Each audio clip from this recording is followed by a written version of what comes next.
Well, basically we're looking at recognizing that silage quality is paramount to animal performance and health in the dairy as well as the beef industries. And unfortunately there are a lot of misconceptions and misunderstandings out there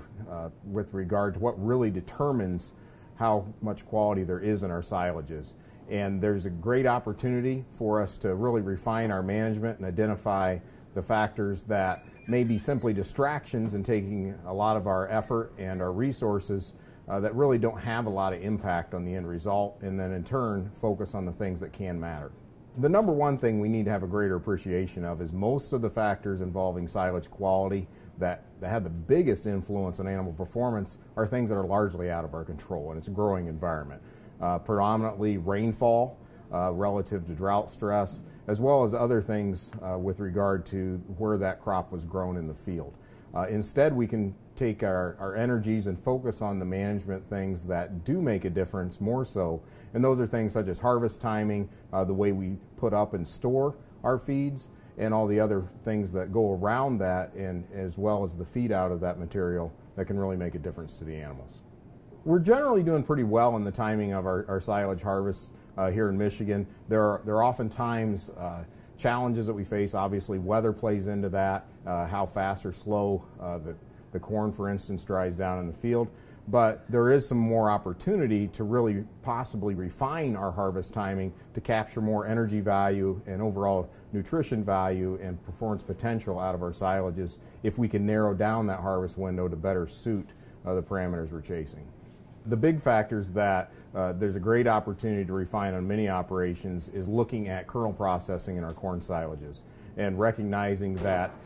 what really has one of the greatest determining factors in the availability of starch is how well it's processed going into the silo, as well as the moisture at which it was harvested from the grain moisture standpoint, and then how long we keep it in the silo. And there are some very practical things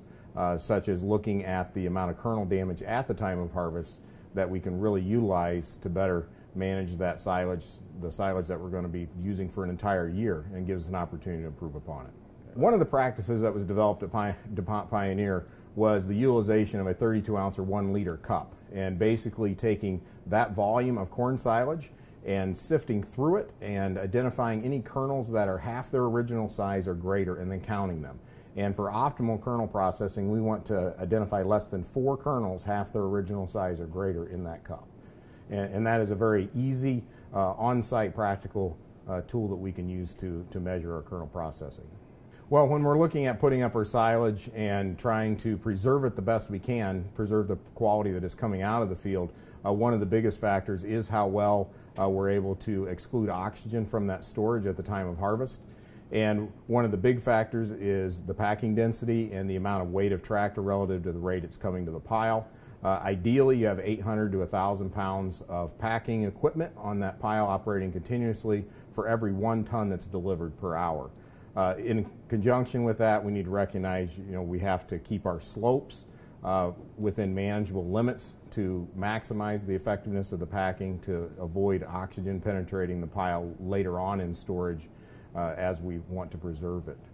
Absolutely, we do want to cover the pile, recognizing that one of the greatest opportunity for losses is with regard to the feed that's near the surface. Even when we cover it, there are a lot of losses there, but definitely if we don't cover it, we can expect to experience up to 50% loss in the top 2 or 3 feet, if not more, of any pile.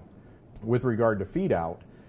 it's really important not just to maintain a uniform and smooth and well-managed, minimally disturbed feed-out face to avoid overexposure to oxygen to the feed before feed-out, but one of the things we're gaining more and more appreciation for is recognizing there's a tremendous amount of variability in silage quality coming in from the field. And to avoid having that variation from day to day being exposed to the animals we're feeding, it is important to mix that feed before we actually put it into a total mixed ration to present the animals with the same corn silage day in and day out. And as a result, the animals are able to maximize the performance potential.